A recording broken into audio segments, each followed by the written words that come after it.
Satu. Nggak usah, siapa sih ngomong jadi? Satu. Bisa di stop dulu nggak?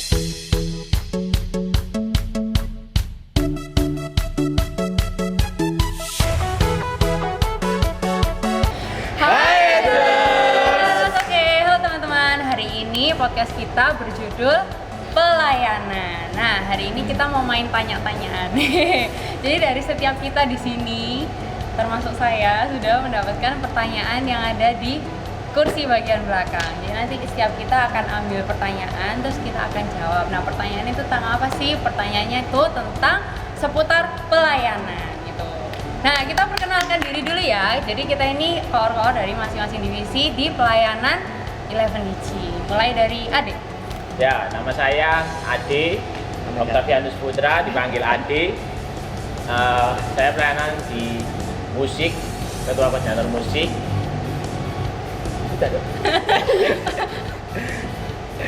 Nama saya Sugi Karto, saya di bidang visi kreatif ini.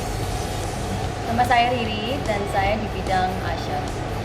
Nama saya Elsa, saya di bidang worship leader and singer. Nama saya Gio, saya di bidang dancer. Nama saya Juvan di bidang lighting. Namaku Timotius di bidang sound. Yeay! Oke, kita langsung mulai aja ya guys.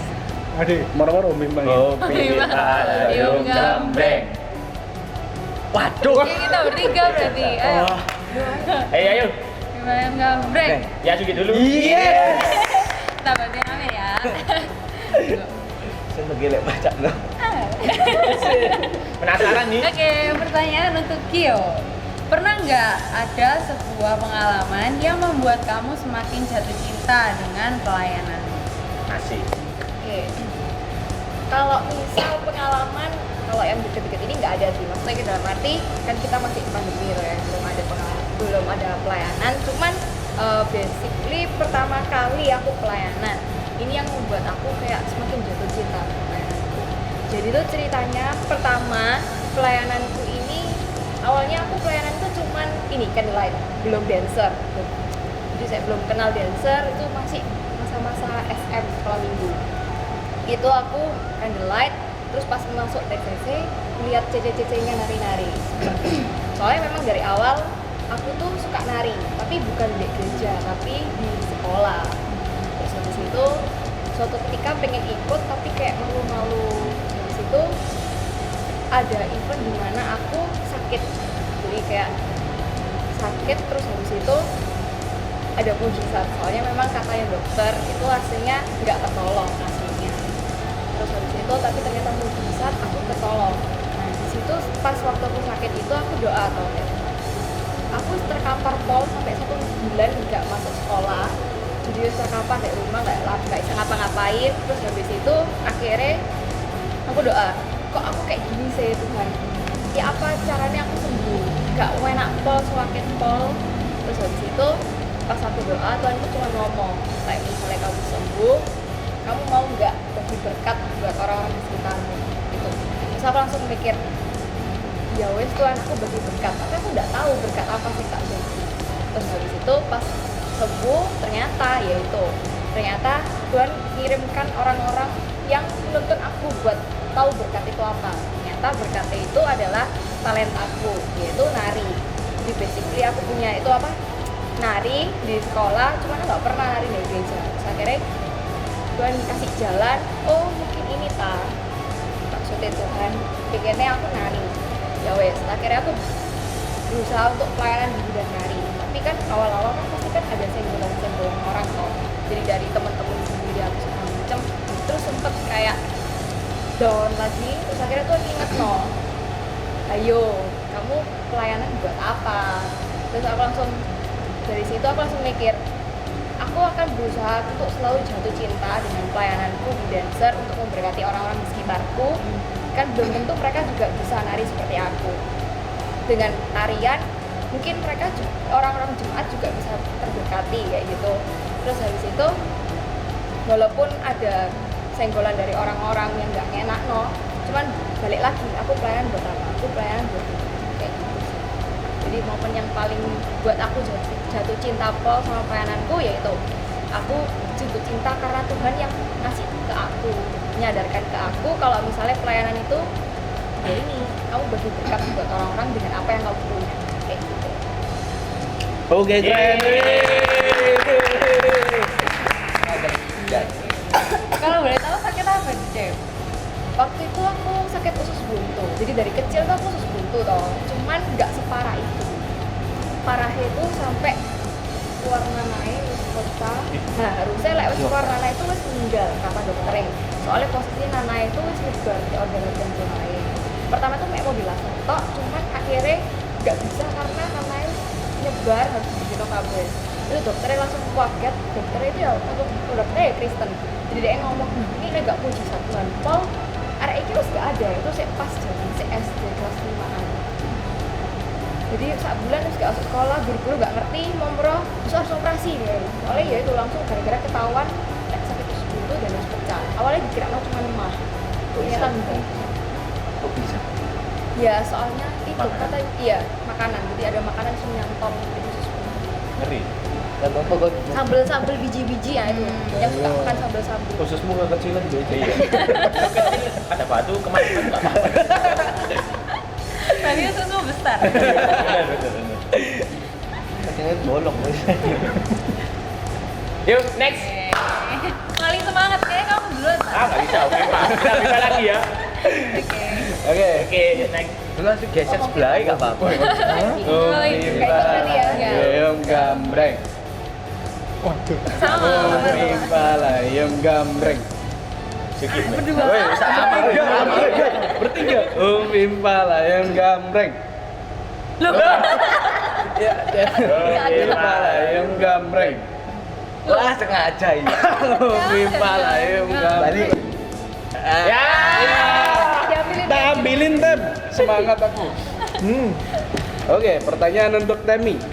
Pernah nggak pengen berhenti pelayanan, tapi apa yang membuat kamu tetap bertahan? Kalau pengen berhenti pelayanan sih pernah, tapi bukan karena crash sama orang atau karena ada masalah, tapi lebih karena ke diriku sendiri sih. Kan waktu itu awalnya aku masuk pelayanan sound itu karena dari papa itu sebelumnya juga pelayanan sound di umum, jadi karena aku sering ikut akhirnya disuruh jaga. Nah dari situ kan waktu itu masih kelas 5 atau 6 SD, jadi ya masih belum ngerti banget. Terus dari situ lama-kelamaan disuruh juga pelayanan jaga di ruko sekala minggu waktu itu. Nah di situ aku bingung, aku jaga tapi aku ini sebenarnya nggak bisa. Di situ aku sempat bergumul mau berhenti atau mau lanjut.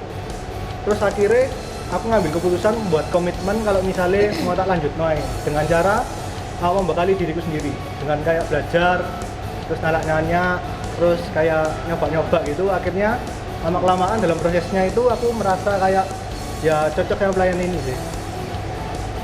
Mungkin ada yang lain? Iya. Semangat lah guys. Pertanyaan batin.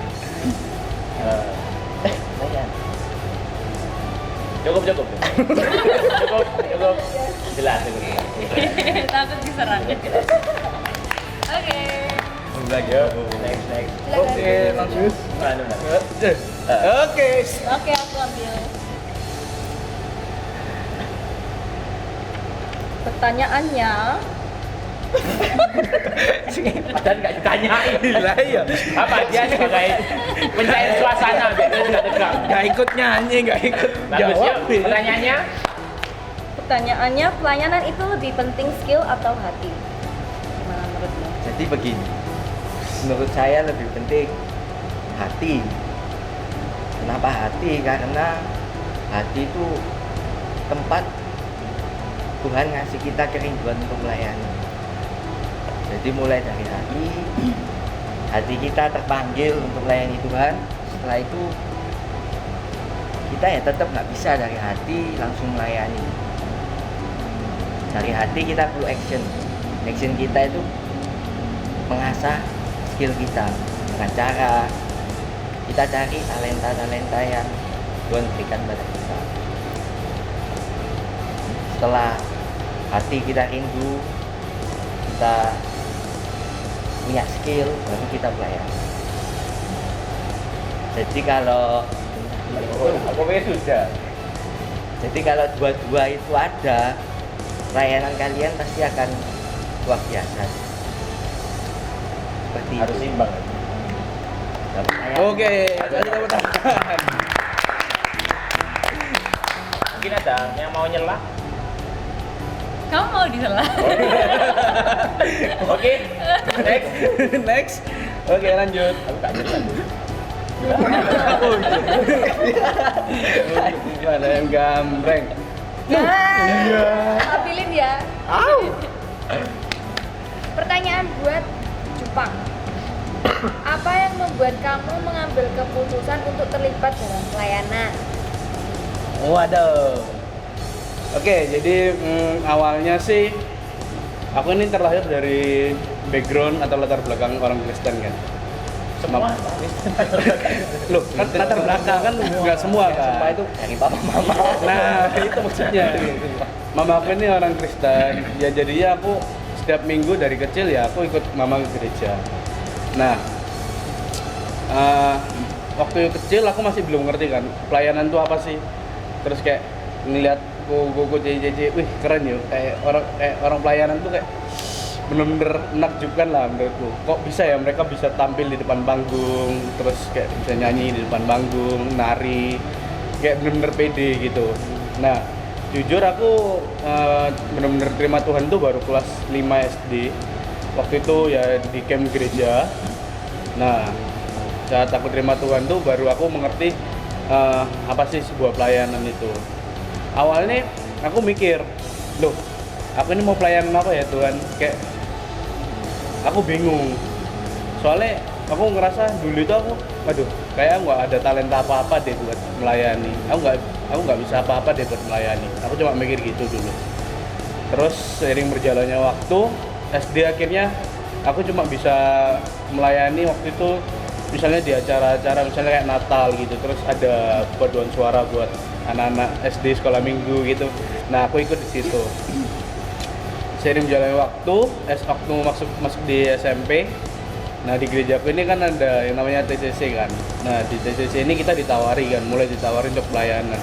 Aku pertama itu ngeliat listnya itu bingung dan pelayanannya ada multimedia, dancer, main musik, nyanyi, leader singer. Waduh, mau milih leader singer, suaraku hancur. Mau nari, ya lucu aku naik nari. Siapa yang mau ngeliat aku nari?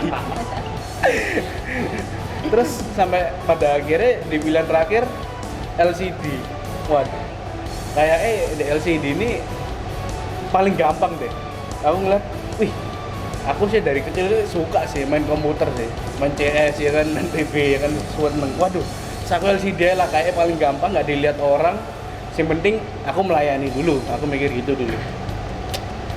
Akhirnya aku masuk di LCD, berjalan 3 tahun, masuklah aku ke SMA, mulai masuk ke komunitas 11DG kan. Nah, di 11DG ini kayak aku ngerasa, wah aku bosen rek pelayanan di LCD. Kayak aku nggak merasakan sesuatu yang berbeda gitu loh ketika aku pelayanan di LCD itu. Saat itu waktu itu aku mendengarkan sebuah khotbah yang bercerita tentang pelayanan, bertemakan tentang pelayanan. Dan setelah khotbah itu kayak aku baru tersadarkan gitu loh bahwa pelayanan itu bukan suatu hal yang kamu harus wajib lakukan. Tapi pelayanan itu adalah suatu hal yang wajib kamu cintai. Karena apa? Jika kamu cuma mikir itu adalah suatu kewajiban untuk kamu lakuin, ya kayak aku tadi, aku bakal cepet bosen, aku bakal ya nggak dapat apa-apa dari pelayanan itu. Tapi kalau misalnya kalian pelayanan itu bisa kita cintai, bisa kita resapi gitu kan, ya walaupun dalam sebuah pelayanan itu ada suka duka, mau ada crash, mau ada tantangan-tantangan yang menghadang, ya kalian pasti bisa ngelakuin semua itu, kalian pasti mau ngelewatin semua itu. Dan yang terpenting adalah kalian pasti bisa mendapatkan sesuatu hal dari setiap proses dalam pelayanan itu. Kayak gitu sih ya perjalananku dalam pelayanan. Ya, ada. Sangat bagus ya.